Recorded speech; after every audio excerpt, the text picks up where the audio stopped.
Hi yes, welcome to universal talkies. నేను మీ అప్పాజీ. చాలా సంవత్సరాల తర్వాత, చాలా సినిమాల తర్వాత శర్వానంద్కి ఒక మంచి హిట్ పడింది. అంటే రన్ రాజా రన్, ఎక్స్ప్రెస్ రాజా, శతమానం భవతి సినిమాల తర్వాత శర్వానంద్కి సరైన హిట్ పడలేదు.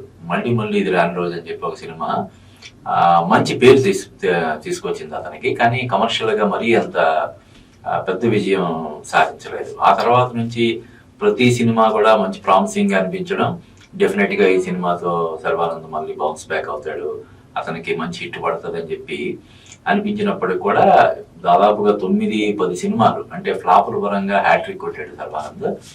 కానీ ఈ సినిమాతో ఈ సంక్రాంతికి అన్ని సినిమాల కంటే కూడా లాస్ట్ లో వచ్చింది.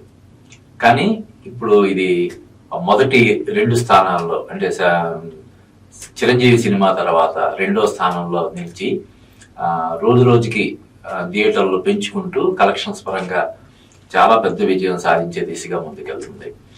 రామ్ అబ్బరాజు ఈ చిత్రానికి దర్శకుడు.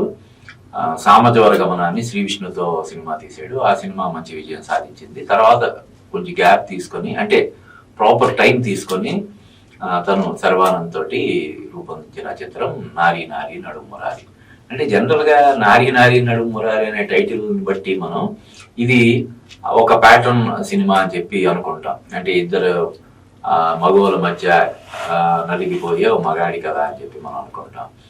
ఇంచుమించు అటువంటిదే. కానీ ఇది వేరే సంథింగ్ డిఫరెంట్ అనిపిస్తుంది. ఇప్పటివరకు మనం చూసిన ఆ తరహా కథల కంటే కూడా ఇది ఎందువల్ల అతను అలాగే ఇద్దరు నా మగవుల మధ్య అతను ఇరుక్కుపోవాల్సి వచ్చింది అనేది చాలా చక్కగా, అంటే ఎక్కడా కూడా ఓవర్ అనిపించదు.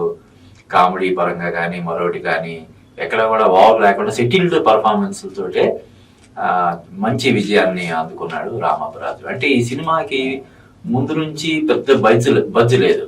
ఒకటి శర్వానంద్ వరుసగా పరాజయాలతో ఉండడం కావచ్చు, లేకపోతే production house Anil Shankara cinema అంటే ఆయన ఎన్ఆర్ఐ, ఇప్పటికి కోట్లాది రూపాయలు ఆయన ఇండస్ట్రీకి వచ్చి పోగొట్టుకున్నాడు.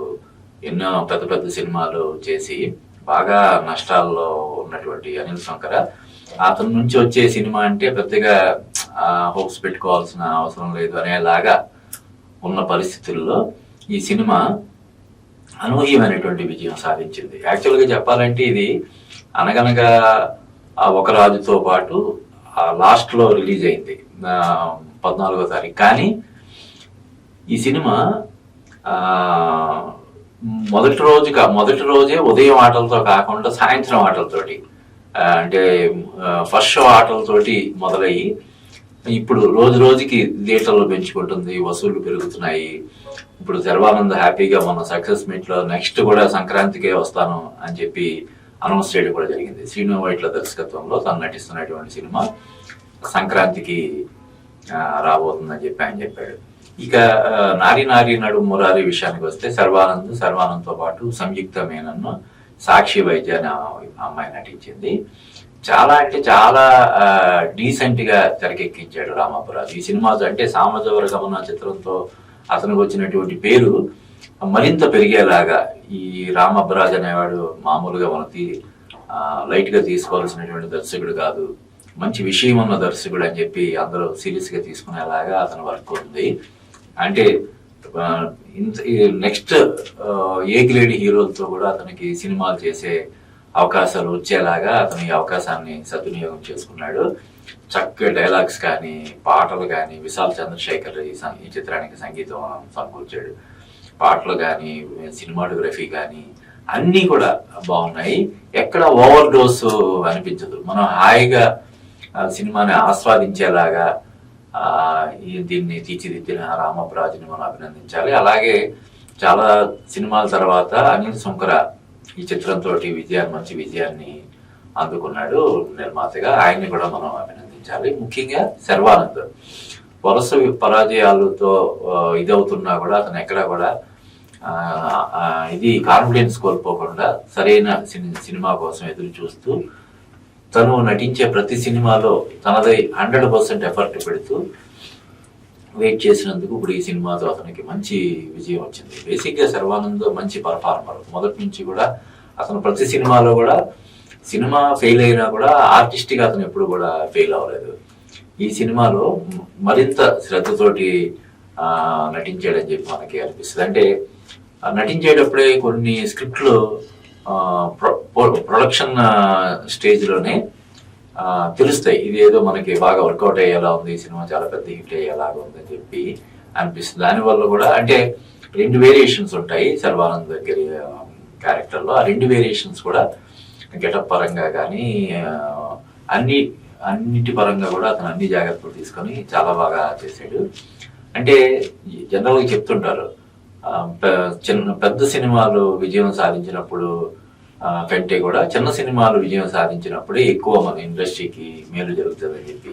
అంటే అలానే ఈ సినిమాని నారీ నారీ నడుమురారి అనే సినిమాని చిన్న సినిమాగా మనం చిన్న సినిమాల కేటగిరీలో వేయడానికి కూడా లేదు. ఎందుకంటే శర్వానంద్ దాదాపుగా ఎన్నో పెద్ద పెద్ద హిట్లు కొట్టినటువంటి హీరో. అలాగే ఈ చిత్ర దర్శకుడు కూడా ఇంతకుముందు సామాజవర గమన అని శ్రీ విష్ణుతో మంచి హిట్ కొట్టున్నాడు. ఇక ప్రొడక్షన్ హౌస్ వచ్చి one of the leading production houses in Tollywood. కాబట్టి మనం దీన్ని చిన్న సినిమాల కేటగిరీలో మనం వేయాల్సిన ఇది లేకపోయినా కూడా ఏ అంచనాలు లేకుండా ప్రేక్షకుల ముందుకు వచ్చి చివరిలో వచ్చి 5వ సినిమాగా ఫస్ట్ రాజాసాబు, తర్వాత మనశంకర వరప్రసాద్, 3వ సినిమాగా భర్త మహాశలకు విజ్ఞప్తి, 4వ సినిమా అనగనగా ఒక రాజు, 5వ సినిమా నారీ నారీ నడుమురారి. దీన్ని అనౌన్స్ చేయడం కూడా లాస్ట్ మినిట్ లో అనౌన్స్ చేశారు. శర్వానంద్ ముందు బైకర్ అని చెప్పి సినిమా సంక్రాంతికి వస్తుందని చెప్పి అనౌన్స్ అయింది. తర్వాత దాని స్థానంలో ఇది ఆల్ ఆఫ్ సడన్ గా తీసుకొచ్చినట్టుగా ఈ సినిమా తీసుకొచ్చారు. ప్రాపర్ గా ప్రమోషన్స్ కూడా చేయలేదు. సినిమా కూడా ఎందుకనో సరైన బడ్జ్ రాలేదు. శర్వానంద్ నారీ నారీ నడుమురారి అంటే ఏముంటుంది అన్నట్టుగా లైట్ తీసుకున్నారు. కానీ ఇది టైటిల్ కి అంటే ఎవరైతే టైటిల్ బట్టి ఒక అంచనాకు వస్తారో అలా కాకుండా వేరేగా నడిపి కథను నడిపి మంచి విజయాన్ని సొంతం చేసుకున్నటువంటి రామ అబ్రాజ్ని మనం ఈ సందర్భంగా అభినందించాలి. అలాగే చాలా సంవత్సరాల తర్వాత అంటే వరుసగా 9-10 పరాజయాలు పలకరించినా కూడా ఎక్కడా కూడా తగ్గకుండా ఆత్మవిశ్వాసాన్ని కోల్పోకుండా ఈ విజయాన్ని అందుకున్నటువంటి శర్వానందని మనం అభినందించాలి. అలాగే పెద్ద పెద్ద సినిమాలు తీసి ఫ్లాపులు అందుకుని కూడా ఎక్కడా కూడా ఇది అవ్వకుండా డిమారలైజ్ అవ్వకుండా సినిమా రంగం పట్ల ఆయనకు ఉన్నటువంటి ప్యాషన్ తోటి సినిమాలు తీస్తూ వస్తున్నటువంటి నిర్మాత అనిల్ శంకర్ను కూడా ఈ సందర్భంగా మనం అభినందించాలి. అలాగే సంయుక్త మీనన్, సాక్షి వైద్యులకు కూడా ఈ సినిమా చాలా మంచి ప్లస్ పాయింట్ కాబోతుంది. సో సంక్రాంతికి వచ్చినటువంటి సినిమాల్లో ఈ సినిమా నారీ నారీ నడుమురారి సినిమా విజేతల్లో మొదటి 2వ స్థానంలో ఈ సినిమాని మనం చెప్పుకోవచ్చు. ఈ సందర్భంగా చిత్ర బృందానందరికీ మనం శుభాకాంక్షల్లో తెలుపుతూ ఇటువంటి చిత్రాలను ఆదరించాల్సినటువంటి బాధ్యత మన ప్రేక్షకుల మీద కూడా ఉందన్న విషయాన్ని తెలియజేస్తూ సెలవు తీసుకుంటున్నాను.